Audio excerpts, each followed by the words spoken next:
I think in particular, what the outage emphasizes is the paradigm of we're going to have competitors and they're going to have different networks and it's going to create resilience in the network. It didn't work, didn't happen.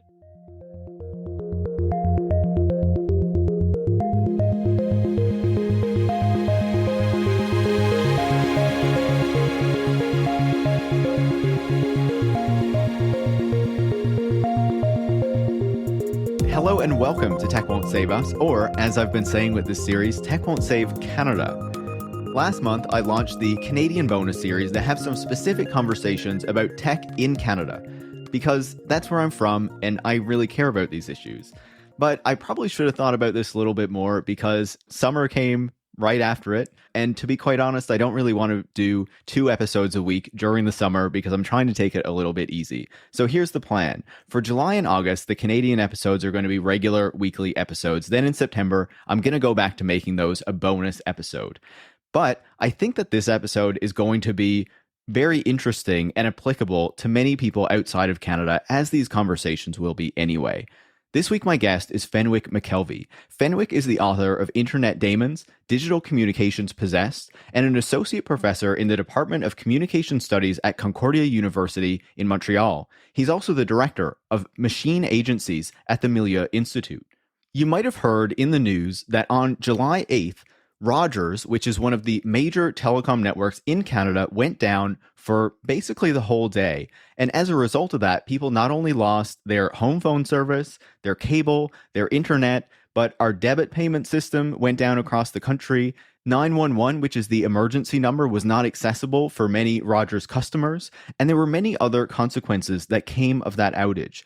It really put a spotlight on how concentrated the Canadian telecom sector is, and how these companies do not often serve the public interest, and that the government has neglected its role as a regulator of these services for far too long to allow them to act in service of their own profits and their shareholders' wealth, but not the public good. And hopefully, this outage is finally going to change that. So in this conversation, Fenwick and I talk about the outage and talk about the Canadian telecom sector, but we also talk about what the solutions to these problems might look like. For a long time in Canada, the debate has been around competition, that we need more competition in the telecom sector and that is going to solve these problems. And this narrative was really pushed by our last Conservative government under the leadership of Stephen Harper. And then that took hold as a key part of the telecom policy debate. However, in this conversation, we challenge that narrative. And we say that there may be some room for competition in service delivery, but ultimately, telecom is a natural monopoly. And that means that the government has an important role to play to ensuring those networks serve the public good and allow Canadians to access what are essential services. And if anything is going to come of this outage, it's the recognition that the government needs to play a bigger role in telecommunications in Canada to ensure that people have access to these essential services wherever they are in the country, and they're not gouged by these major telecom giants. I was so happy to have Fenwick on the show. I think that this is a fantastic conversation and the kind of conversation that you might not hear in other places about the telecom industry in Canada. And so that made me especially happy to have Fenwick on the show to discuss it. This Canadian series is made in partnership with Passage, which is a left-wing publication in Canada. They publish a ton of fantastic articles and analysis on the political situation in Canada. And in making this series, I thought it made total sense to partner with them to publish edited transcripts of these conversations after they're done to reach an even broader Canadian audience. Now, if you like this conversation, make sure to leave a 5-star review on Apple Podcasts or Spotify. You can also share the show on social media or with any friends or colleagues who you think would learn from it. And if you want to support the work that goes into making the show every week and to making these Canadian episodes every month, you can join supporters like Vesamati from Oulu, Finland, and Bruna in Berlin by going to patreon.com/techwon'tsaveus and becoming a supporter. Thanks for listening and enjoy this week's conversation. Fenwick, welcome to Tech Won't Save Us. Paris, it's totally great to be here. I'm really excited to chat with you. There was this outage recently in Canada that even people outside of Canada may have noticed happened. One of our major telecom providers went down. But before we get into talking about that, the impacts of it, what we should learn from it, I wanted to start with more of a general overview of the state of the Canadian telecoms industry. Can you talk to us a bit about what the industry is like in Canada right now, including, who the major players are and why they hold such a dominant position in the market? Yeah, Canada is an interesting example of a country that has had many different phases of telecommunication policy. It really started out as a bit of a free for all with many different competing networks, and that gradually consolidated into an era of what we talk about as natural monopolies or a concentration in a few state-owned companies. And so there was for generations telephone companies that were provincially owned. So in my own home province of New Brunswick, we had NBTel, and these were spread across Canada, coordinating in a part of a national network called the Stentnor Alliance, which allowed for long distance communications. And this is part of the story of telecommunications is basically, a decades long history of monopolies that were state owned or public utilities. And that beginning in the 70s and with a turn towards what we now refer to as regulatory liberalism and neoliberalism, there's a privatization and a conversion or a privatization of these companies. And so the Canadian telecommunication system really is still going through that process of privatization. And where we've seen in the beginning of the 80s, these companies, public utilities being sold off, and then gradually they've been reacquired into a few different large national monopolies. And because of the Canadian market, these are fairly protected companies. So there's conditions around their ownership, and that the split is roughly one between there's two players usually per province. And so you have a split between the large telephone legacy companies and the large cable legacy companies. So where I'm now in Tiohtià:ke or Montreal, we have Bell, which is the telephone company, competing with Videotron, which is our cable company. And this is part of the split. And there's some smaller players. And in Ontario, where Red Friday took place, or the big Rogers outage took place, you have a real divide between Bell and Rogers. And there's still some different players, but really that's the even split across Canada, is that we have roughly 5 major companies across Canada, and they're usually segregated to being in select markets. So you're not seeing all 5 companies competing in the same place. And so that's, I think, important part of it is we talk about there's a big number of telecommunications companies, but they're unevenly competing when it comes to these services that they're providing across the country. And in some cases, actually collaborating and sharing networks. Yeah, I think that's a really good introduction for people to give them an idea of, the state of the industry. And I would just add to it by picking up on a few of the points that you made there. Firstly, that it is interesting to see the privatization of these public telecom companies and how they eventually become part of these monopolies or part of this oligopoly, I guess is better to say, in particular in Manitoba, where they nationalized part of the Bell system in the early 1900s. Then that was privatized in the 90s, I believe it was. And now, as of, I think it was 2007, is part of Bell once again. And TELUS, which is one of our other major telecom companies, mainly based out west, but has a national presence, particularly with mobile phone or cell phone service. That used to be Alberta's public telecom company and BC's kind of private monopoly telecom company that merged together along with some others over time. And so I think it's just really interesting to see how that plays out. And just for the listeners, Rogers is one of those major cable companies that you were talking about. Bell is kind of the legacy telephone company that had a real dominant position within Canada for a long time. TELUS is also one of those major players, as I said. And we also have Shaw, which is mainly in the western part of Canada, Videotron, which is in Quebec, Eastlink, which is here on the East Coast where I am. And I'll say, you said that the outage was mainly an Ontario thing, though not exclusively with Rogers. Here in Newfoundland and Labrador, we also didn't experience it so much, other than the broader effects of it, because Rogers isn't a big player here. Yeah, I just wanted to emphasize that one of the things that's important to realize is just the legacy and the history of these networks. And part of these histories being really caught up in Canada as a settler colonial state. And so the possibility of these networks to be built isn't something that's accidental or easy to do. And for Bell's own relationship, it really goes back to the railroad. And this is the railroad that, in my learning and knowing, It's a railroad that was built largely as John A. Macdonald knew of the starvation that was taking place and the people of the plains, and using that as leverage to expropriate territory, in part to build the railroad.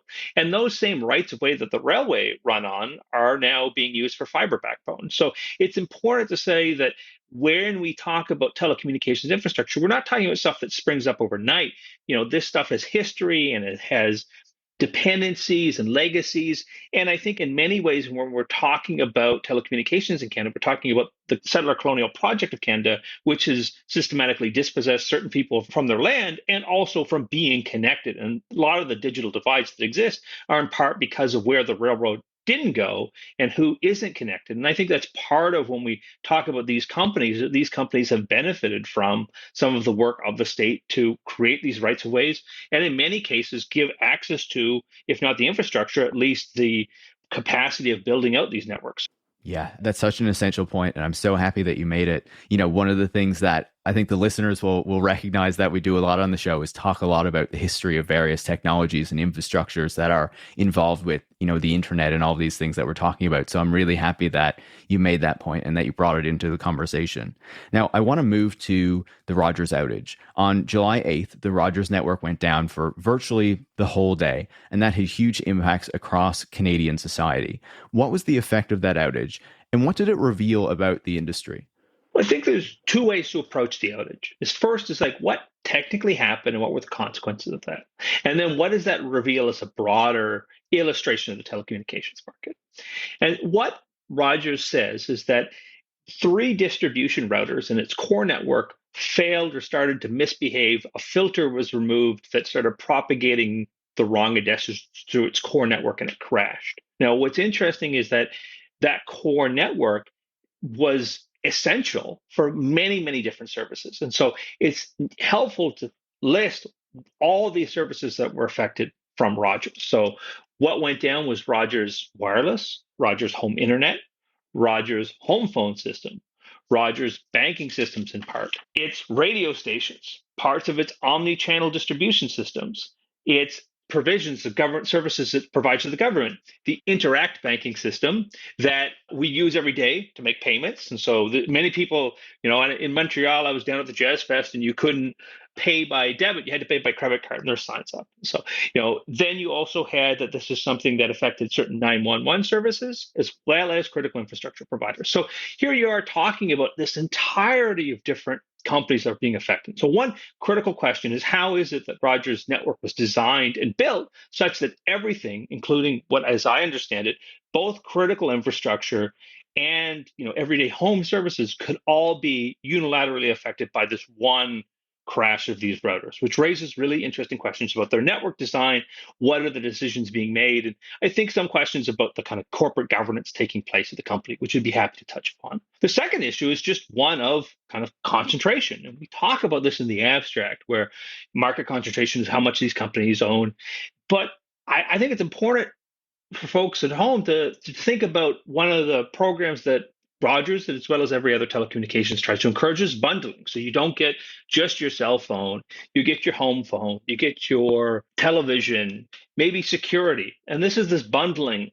And the bundling system is encouraging you to go to one provider. And really what becomes an indication is just how many services are kind of controlled by one company. And on top of that, in Toronto, the weekend concert was canceled because Rogers, which owns what I would always call the Sky Dome, but now it's called the Rogers Dome, whatever it is, also crashed. And so it's just a cascading reminder of just all the influence this one company has over essential services. And that's, I think, a really interesting part of them in the reaction. As someone who studied telecommunications for a long time, this outage, this crisis has really caused reactions. I was in line the other day and people were joking about, maybe having used a credit card. And it's really remarkable how this has turned, I think, an issue that's been really longstanding for those studying telecommunications into something that everybody now can relate to, which has really been an interesting shift. Yeah, I think that's such an important point. And there's a few things that I want to pick up there, but I don't have this in my questions, but it came back to me as you were talking about the bundling.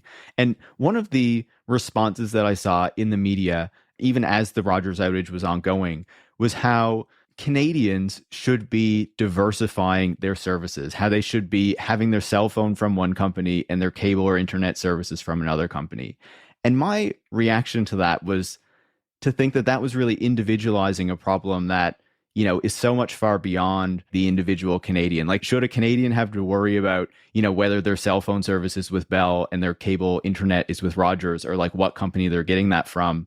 And does that like individualize the problem in a way that is really counterproductive and doesn't really get to the core of what the problem is there? Like, should that expectation really exist for people to diversify services, like say Interact or something like that, when they're just an individual? Yeah, I think often, I think it's one of the challenges when we're talking about regulatory reform or solutions, is the idea it's an individual problem to be solved.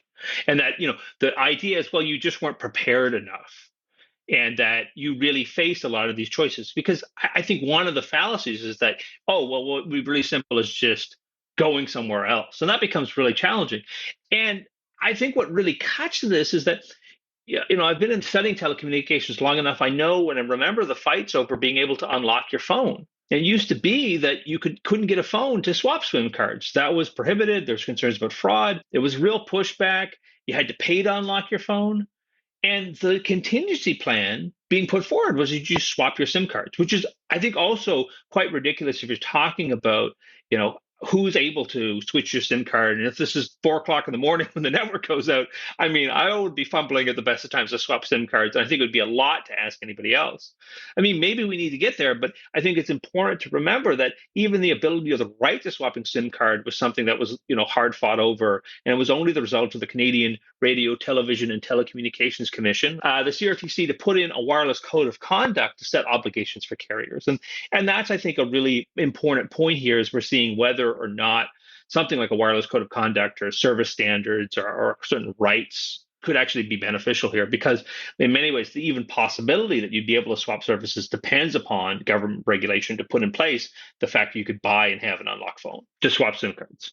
Absolutely. I was actually working in Telecom when those changes came into place. So it was interesting to watch it from that side of the thing, something that people should have been able to do forever anyway, but obviously was restricted because that benefited the companies to ensure that could happen. I want to move on to another point. And this is, I guess, a broader question that kind of comes out when we're talking about the concentration in the industry, right? Since at least the days that Stephen Harper's Conservative government tried to bring Verizon to Canada, the focus of telecom policy has been on competition and the lack thereof in the Canadian market. I've long seen that as a market solution to what is not inherently a market problem, given that network infrastructure often operates more like a natural monopoly or oligopoly. As you're talking about, maybe a telephone company and a cable company are dominating, for example. Do you think that the Rogers outage will finally reset that policy debate and allow us to look more at regulatory issues and that side of the debate rather than simply competition, and is there enough competition? Well, I think this is precisely the contradiction that belies, I think, a lot of interest in telecommunications, and I think more broadly platform governance, where these companies are profitable and seem to be profitable because of the natural monopoly and the buy-in and lock-in powers that they have.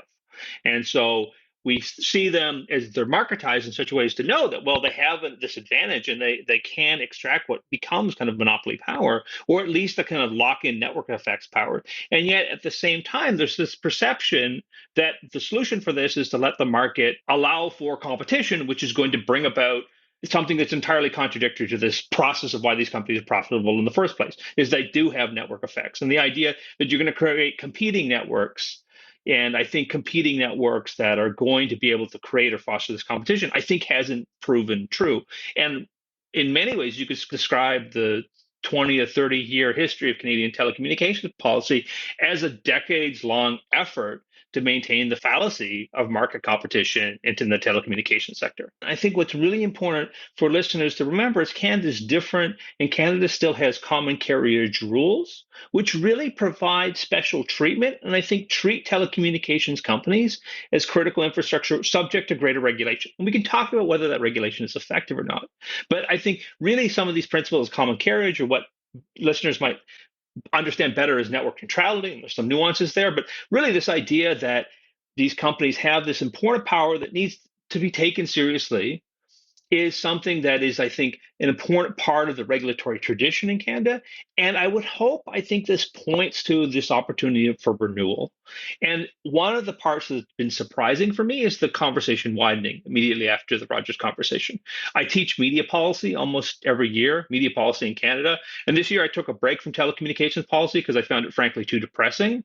And this is something which to me is at least interesting, and seeing what has been a fairly narrow conversation of really thinking only about competition and the idea that you're going to have a fourth carrier come in that's going to fix these problems, and really kind of widening it out, and to have a conversation about maybe a public utility, or maybe there's better public access to these networks, is something that's frankly exciting, because I don't exactly know what the right answer is, but I've really been, I think, frustrated by how the scope of our policy conversations is narrowed and narrowed, particularly focused on this kind of one point of competition as a cure-all. Because Verizon never came. And I think the evidence suggests that Verizon never would have come because it was too costly. And it wasn't something to do with regulatory impediment. It was the fact that if you looked at the market and the cost to get into it, it just wasn't worth the time and the investment to really become a carrier. And I think that that's an important lesson to this possibility of competition occurring. Yeah, I think you've really nailed it. And I think that makes a ton of sense. Like, looking at it from my perspective, I often feel like the kind of competition narrative and the focus on competition ignores the distinction between infrastructure and service delivery, right? And sure, you can have competition on service delivery if you have the right regulatory framework in place around mobile virtual network operators and wholesale rates and various things like that. But ultimately, the infrastructure is going to remain this natural monopoly. And that is where these dominant players, get their power, so to speak. And that power allows them to disrupt the regulations that would allow the competition on the service delivery side anyway, by ensuring that they continue to have that power. And you're not going to have the kind of competition that is often predicted when people talk about a fourth carrier on the infrastructure side, because the cost of building out another network would just be so costly. And I think there's really important conversations that are happening about reforms to the Competition Act. And I think it's strange in this moment we're having, where traditionally the CRTC has been one that has tried to nuance. And as much as I complain about the CRTC, I also really care about it as an institution. And it's interesting to see the shift and a more potentially activist competition bureau taking some reforms. So I don't mean to belay or critique competition in general, but I think in particularly, I think you're right, is that it's helpful to say that the solutions that we have and the ways of reforming the telecommunications sector require a different discussion. And I think the long history of public utilities, and I think community-owned networking, suggests that there's different ways of approaching this. And I think there's a spectrum of options that could be out there, from what you were talking about, MVNOs, or more service-based competitions where you have a public wholesaler and service-based competitors, to something more like a public access networks or community access networks. And I think that something to acknowledge that we do have in Canada, and there are a diverse use, but it's one that I don't think we emphasize enough, and certainly emphasize the potential solution or direction of this. And that's a hopeful change. Yeah, no, it makes a lot of sense. And you can see how competition might be necessary in certain sectors, but that doesn't mean that every single sector is going to benefit from competition or the narrative of competition, right? As you're saying, and as this debate around competition policy kind of heats up in Canada. I want to go back to the outage. In the days after the Rogers outage happened, Industry Minister François-Philippe Champagne met with the telecom executives and gave them 60 days to make an agreement on emergency roaming, mutual assistance during outages, and a better emergency communications plan. The telecom regulator, the CRTC, as you've been talking about, also said it was going to investigate and would have recommendations of its own. What do you make of the government's response to the outage, and do you think it goes far enough? I think that it really points to what's happened over the Liberal mandate, is the real deference to these larger telecommunications companies. And I think that a lot of our response to the pandemic and how we're rolling out kind of bridging this digital divide has been through incentivizing and funding these companies to build, improve their networks, or at least in Quebec, Videotron offering, being the sole provider of the new broadband access program. So I think in some ways it really, to me, points to a kind of an omega point, for lack of a better word, of it's been years in the making and concerns about, many aspects of kind of oversight of this industry and whether the government has done enough to keep these companies in check. And particularly its appointment of, Ian Scott as chair of the CRTC, I think has raised some real concerns about how seriously it's taking this file. I think importantly, it has done some limited steps about affordability. But to me, it's hard to see how there's going to be a way forward because there really has been this reliance on these market forces as the solution to Canadians' digital divide needs. And so, in that sense, I'm slightly pessimistic about being a response. And I think, in particular, what the outage emphasizes is the paradigm of, we're going to have competitors and they're going to have different networks and it's going to create resilience in the network. It didn't work, it didn't happen.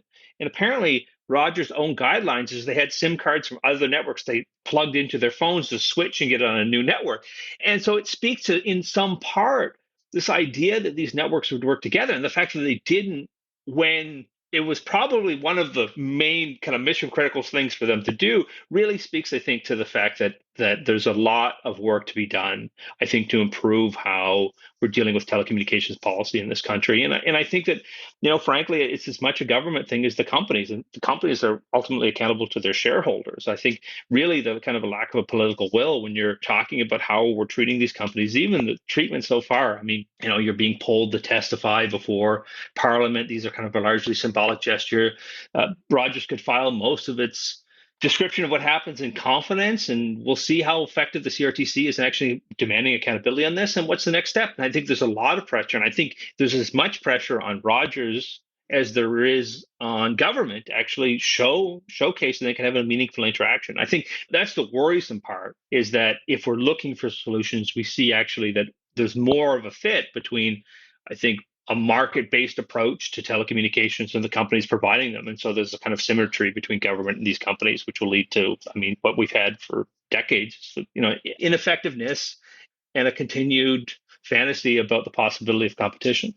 This is maybe a big question kind of building on that, but you talked earlier about how through the 80s and even into the 90s, there was this process of deregulation of telecommunications in Canada to kind of take down some of the restrictions that existed around, mergers, acquisitions, other aspects of the telecoms industry, and the privatization of public players that existed, and their eventual kind of integration into this telecom oligopoly that exists.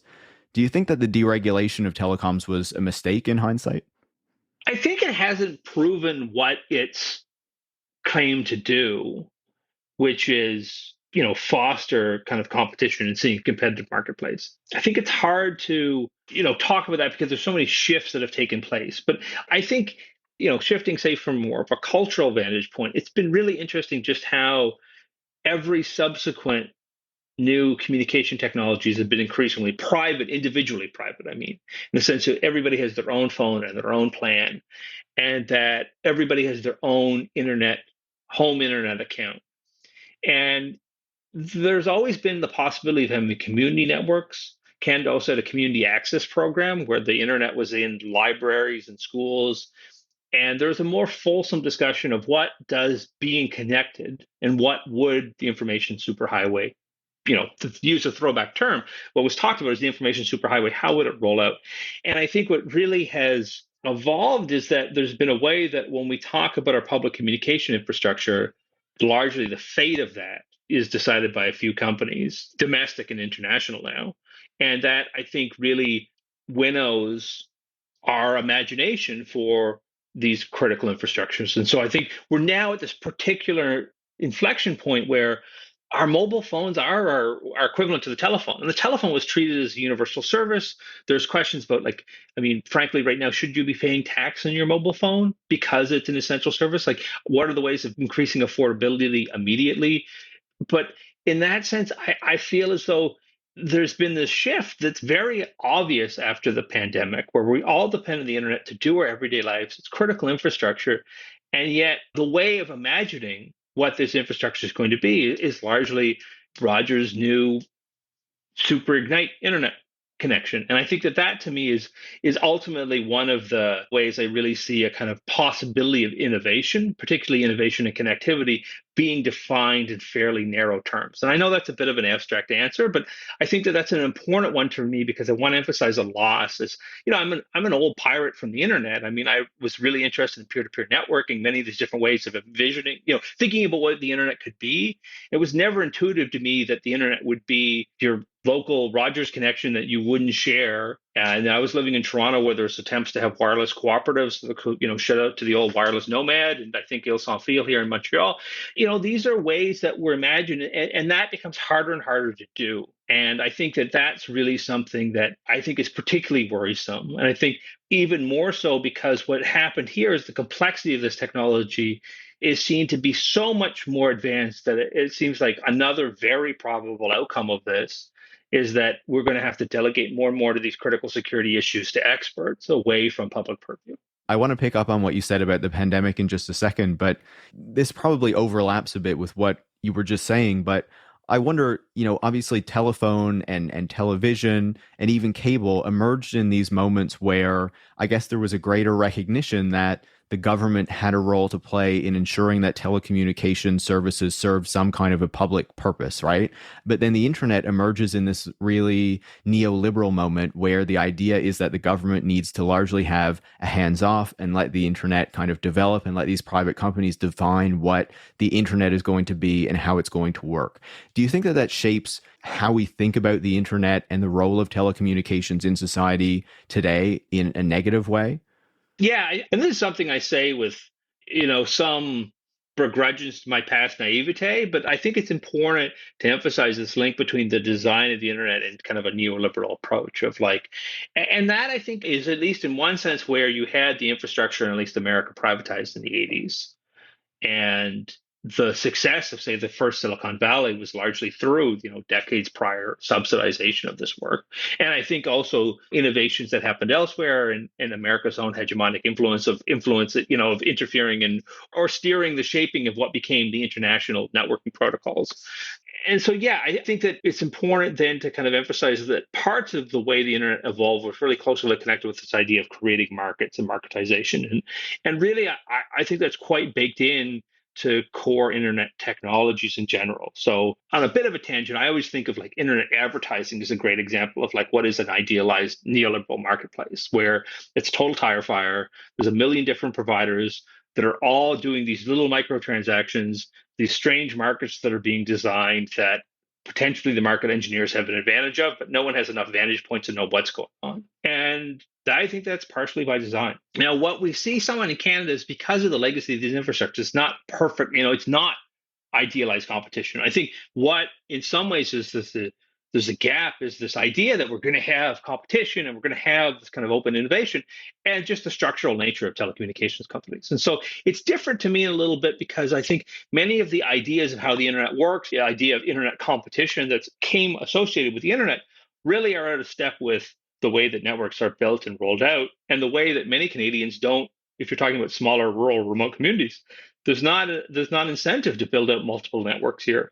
So there really is, I think, a tendency towards, natural monopolies in this case. And so, yeah, I think part of that is that rhetoric and part of it that is going. I think the other thing is that, Rogers going out, it's just not about the internet. Rogers is a company that owns many different things. And we've also encouraged vertical integration of companies so that they're not just providing telecommunications or networking, but all sorts of things. I always give the example of the Blue Jays. No one in my classes cares, but I lived in Toronto and still have that legacy of being a Jays fan. But if you think about the Blue Jays, it's the team, the stadium, the television network, the radio network, the internet service, and the phone are all could potentially be owned by the same company. And so if there is a point of that, it's to say there's a kind of neoliberalism in one sense, but adjacent to that is the idea of kind of governments being hands off and that kind of regulatory liberalism.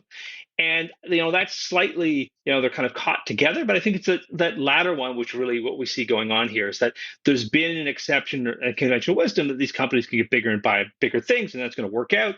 And it hasn't in the past. And there's, the Bell Astral merger, and that going and failing, and these questions about being content providers. And Rogers, I think partially where Rogers is in a bind is how much money they owe the NHL to some degree. And these gets into these really interesting, weird discussions. What are the consequences of letting these companies diversify in potentially different directions where their interests might be competing?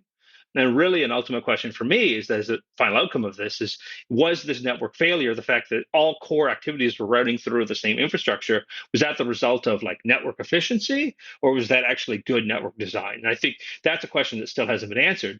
And that could be a very direct answer to what's this kind of implication of neoliberalism, is that the management of the networks was being designed in such a way that resiliency and 100% uptime was maybe a secondary concern to the fact that you could lower the network operation costs compared to, so that you're bringing down the cost and maybe automation and trying to automate, I think, arguably, workers that are running these networks, and shout out to them for getting the network back on so quickly.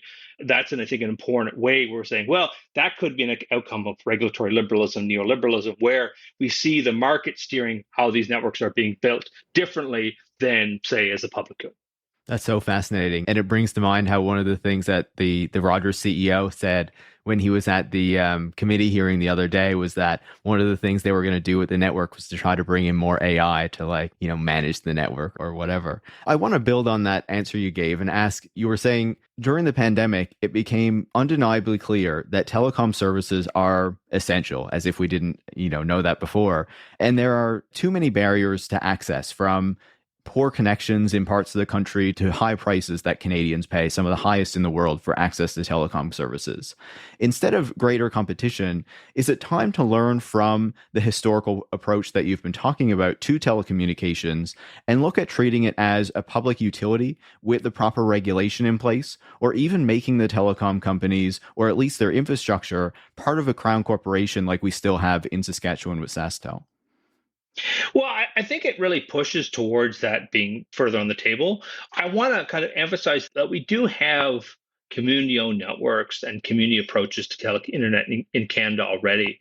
And I think it's really important. My own story I learned a lot about this from Cree communities in Northern Ontario. So KNet was really important for me to think about how the internet could be built. And that was something that was largely community owned, delivered in part through the collaborations with Bell. But you're talking about a network that was meeting community needs and an accountability to the council.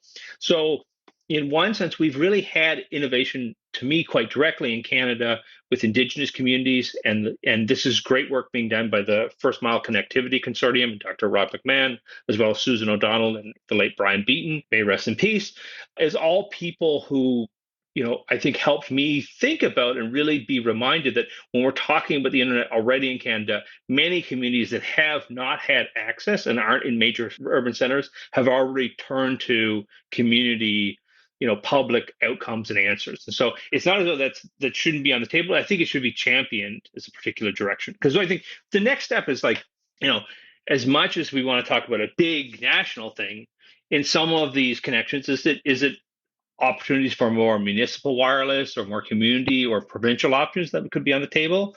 I think there's a number of different directions that could be coming up here. And that also then, I think, gets at, where do you want to incentivize change and what's going to take place here? And, for the wireless market, is it trying to reduce the cost and improve affordability? And I think affordability quite directly is not through competition, but trying to emphasize affordability, making sure that you have to offer, say, mandatory rates or packages, which Ben Klass and Dwayne Winsek have really showed that CRT hasn't been effective in doing that. But there's one key pressure point. Then you're also talking about critical questions about internet peering and the kind of built infrastructure of the internet, and whether there's enough transparency. And the Canadian Internet Registration Authority is really trying to build out Canada's IXP network, which I think was really important part of where are potential public points and public infrastructure for the internet. So I'm just kind of throwing out some different examples here. But yeah, I mean, there's a whole stack, and this, for lack of a better word, of places where we could start thinking about innovation and public-owned, community-owned innovation in what we call the internet. And that's something which we haven't advanced very far. And I think often, my worry is that the organizations that we do have, particularly the CBC, aren't that imaginative in of themselves to really allow for this. And so I think One of the things that I hope, and this is something maybe listeners should think about, is how to advocate and work towards that. And the thing I'd stress is it's not building another mesh network, which is something that I was totally suckered on for years, but it's really about, I think, pushing for, I think state or community action, and for lack of a better other direction. But I really think, you're talking about, infrastructure that really requires institutions to, create. And it's like, how do you either leverage or lobby the existing institutions we have now to kind of work better in the public interest, or trying to think more strategically about what does it mean to create the kind of organizations that would allow these networks to exist. And that to me, yeah, I think in some ways I'm hopeful about. And I think a lot of the pushes that we've already had, eligibility of communities in the broadband program, we might see more of a push here. And I think maybe also a more reticence to fund the same companies to do these community initiatives. So many important points there, even though, as you said, you're kind of grabbing a grab bag of issues there, but I think it's really important to think about it, right? Well, and just to say, I think that's the challenge of the Rogers outage. And like what I find really hard to talk about is you're talking about wireless, home phone, internet connection, and there's so many different layers and nuances, and they're all bundled together. And part of it is this convergence argument. And so how do you talk about convergence? And I think we're at a stage where there is some way of talking about divergence now, of what are the ways of talking about important structural separations as a first step. And then where are the ways of public possibilities? And we're not even getting into the internet itself, which I think social media in many ways built on and leveraged these ideas and myths of public media, particularly ZTV, which Canada's CBC was really behind, about thinking about being something of YouTube before YouTube. So, I mean, when we talk about public utilities and public alternatives, the problem is that it runs the whole spectrum from the core of the internet to the services you use every day. And if you're a creator relying on Patreon or Etsy, there's lots of evidence of how difficult those companies can be work with and working against particularly creators' interests. And yeah, I think there's lots of opportunities for more public, nonprofit, or community-owned organizations to make an intervention. So I think in that sense, if there's anything, hopefully this gets people excited and motivated to do that work necessary. I love that. And I would just say, on your point about community networks and public networks and public solutions, like, it's always felt weird to me that when we talk about telecom, there's this discussion that, we should have all these options to choose from for internet and mobile service and all these sorts of things. And I think, like, in my province, in much of Canada, as far as I'm aware, like, we have a history of public power delivery where when you move into somewhere new, you just call up the public utility and they switch the power on. And, like, you don't need to think about where it's coming from or the different options that are available for power. And it just always, like, occurred to me, like, why shouldn't telecom be that way? If it's an essential service as well, why shouldn't we just have a public provider that gives us our telecom services instead of, having all of these supposed options that are still reliant on the same networks anyway? And the pressure to sell a product, to sell a new high-speed internet project, I think really creates real inequities. And it's something that, this is my obligatory plug for the book Internet Demons. But one of the things I talk about in the book, I think is important, is that there's a class system that gets built into this, right? Where there's those who can afford high speed and those who are stuck with slow internet. And they only work because there is a fast and there is a slow. That privilege is something that is doled out because of the fact that there's those who are like there's the optimized and the disoptimized. And that's, I think, something that really, if you're thinking about your home internet, like what your plan is, how much you're paying for it, what's your access. I mean, in many ways, the internet would be simpler were it that there was one or two speeds and that there was less complexity about how these plans are being offered and what's in those plans or not. And I think that really points to how effective what's going on here is, this idea or need to create products and differentiated products, ultimately something which is leading to an internet that's good, easy to design for, and an internet that is inclusive. And I think that there's real issues that, to me, this kind of very idea of internet speed is so closely tied up with the need to create privilege and luxury, which you can sell, largely through creating those that are on the budget internet. And I think that that's really something that is at the core, but hard to explain, about what have been some of the consequences, how we've treated the internet, and why, when we talk about a public utility, there's a lot being discussed there. And part of that change is not just, management, but it's also cultural change and what we think about when we talk about coordinated infrastructure. Because this is at the end of the day. I mean, who cares? You don't. No one's complaining about how fast the internet is. They just want it to work. Your Zoom cuts out or not. And I think there's been lots of movement that could have happened to ensure quality of service and essential access. That I could go down a total rabbit hole on latency. But those are things that, we could talk more consciously about, and talking about, what would be the desires or what would be the goals that we have. And whether it's feasible or not, I like this idea that you at least are opening up these conversations about really what I think is a fundamentally critical problem for a society like people's living in what we call Canada, to be dealing with the ways that we envision and build our communication infrastructure. Like, that's an inherently political problem, and it's great to see people talking about it differently than we've done before. Yeah, it's so fascinating to hear you describe the internet speeds that way. It never really occurred to me, but like thinking back to when I did work in telecom, very few people actually knew what the difference of the different speeds were. They just wanted to know it was going to work well for them and they'd be able to do what they wanted to do. And they had no real conception between like what this number meant versus that number and whether that was going to make much of a difference. As this outage has happened and as there has been discussion about what the consequences of that should be, Rogers is also in the process of buying Shaw, which is the fourth largest telecom company in Canada. The Competition Bureau already seems to have concerns about the merger, not to mention industry observers and the general public. Do you think the outage kills the merger once and for all? I think it's going to make it like nigh impossible to go through. I mean, there's been all kinds of terrible. I'm thinking about the Torstar merger, in the newspapers where they like shuttered all the newspapers, and I forget who they merged with. But yeah, I think we've had a very lax environment when talking critically about mergers, and this is really, the evidence is so strong. It's hard to imagine this happening. I mean, and I think it's also, there's real governance questions at Rogers too. I mean, this is a CEO that ousted, members of the board, members of the Rogers family were seen at Mar-a-Lago with pictures of the Trump family.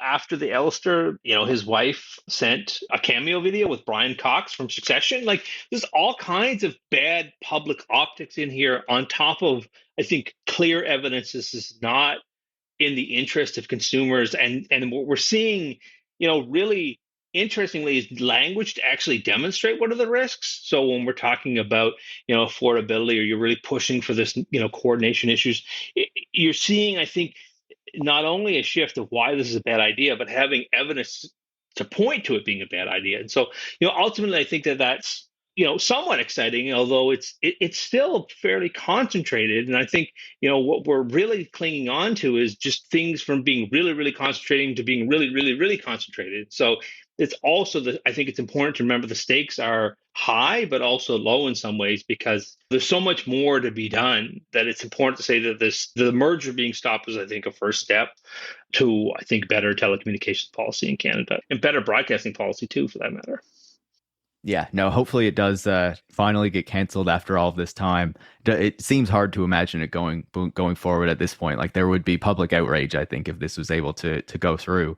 Yeah, I think it looks politically bad too. I mean, that's, I think, at the end of the day, one of the regrettable parts. If it does go through, it really, there seems to be a no-win situation for this happening, because I think the political risks are so high, and that the evidence on the table is that if Rogers built its network so that all functions in a region are going through one hub, and that goes down, that really puts cold water on the idea that adding more customers to that same network design is going to actually be beneficial.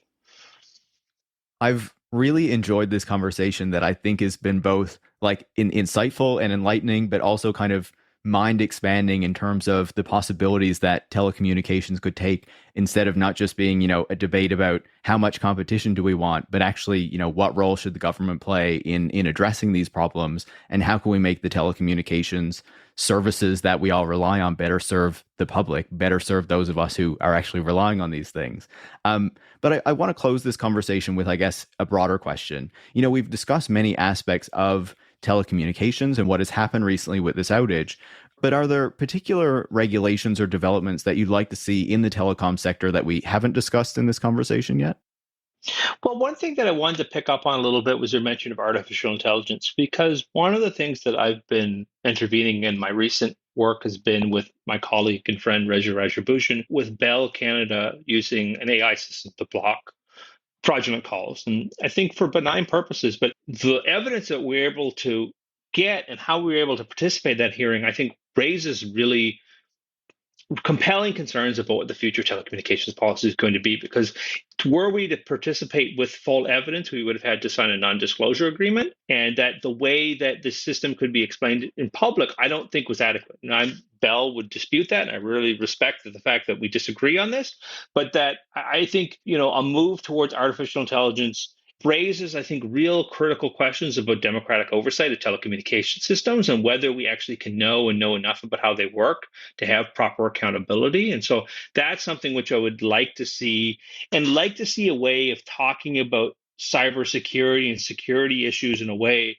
that could reckon with this tendency towards privacy and confidentiality, which really run against, I think, public participation and the function of an institution like the CRTC. And that's a knot that I think really I'd like to see more discussion, because I respect that there needs to be better security, but I think the way it's being framed and how it's being discussed, and the fact that it is, again, another luxury, really raises some questions about how that industry could grow and change. And that the other issue, particularly when we're talking about AI and automation, is the fact that a lot of this is about trying to reduce jobs. And so the idea of what the future of the internet is often described as zero-touch networking, or lights out operating centers, or AI chatbots for your assistants. And so the other part of this pressure is that for folks who are looking on this podcast for these wider issues about artificial intelligence and some of these questions about tech, I mean, when we talk about automation, really there's a key point of where that automation is taking place in networks. And is that coming at the expense of the workers? And I think the networking engineers and the gurus and all the kind of Unix heads, shout out to, that kept these networks running, their jobs becoming more precarious. And I think that really kind of raises some questions. And that's, to me, one of the outcomes I'd love to see or know about. Is that one of the things that happened in this outage? Was this a network outage that was because there wasn't enough technicians, or the technicians were overworked, or what were the working conditions of those people that were running that network, and were they properly supported? And so that's when people talk about AI. Many different opinions about AI, but really I see that as kind of a flag, and one that I want people to demand more accountability about how this AI is being offered up as a solution. And then the last thing just to say is that, I think telecommunications has been one where there's been, a lot of setbacks, and I think that there's still a lot of potential. And I think the opportunities in Canada, particularly with the common carrier tradition, really are important moments for advocacy and change. We have organizations like Open Media that have also been kind of pushing for this. And so it's something that you can be involved with and you can get engaged with. And that's opportunities to participate in the CRTC, in your local communities, talking to councils. And so it's one of the parts of those in Canada who have an ability of participating. I really encourage you to do so, because this is something that I think is important, and is something that can really benefit from more public concern. And it really is illuminating to me, having nobody cared about these issues and being stuck feeling like I'm just insane or a crackpot, and I still might be, but the fact that at least other people are concerned about this, warms my heart. And I would really love to see, more engagement around these issues. And hopefully, if anything comes out of this, is that people take it seriously and people care about it enough to get involved and get engaged. I think those are some great points to end our conversation on. Fenwick, thank you so much for taking the time to walk us through all this and for all those insightful points. Paris, it's been a delight to actually get into this and have a real conversation. I just want to thank you so much for taking the time to talk with me. Fenwick McKelvey is the author of Internet Daemons, an associate professor at Concordia University, and the director of machine agencies at the Milieu Institute. You can follow him on Twitter at McKelveyF. You can follow me at Paris Marx, and you can follow the show at Tech Won't Save Us. Tech Won't Save Us is produced by Eric Wickham and is part of the Harbinger Media Network.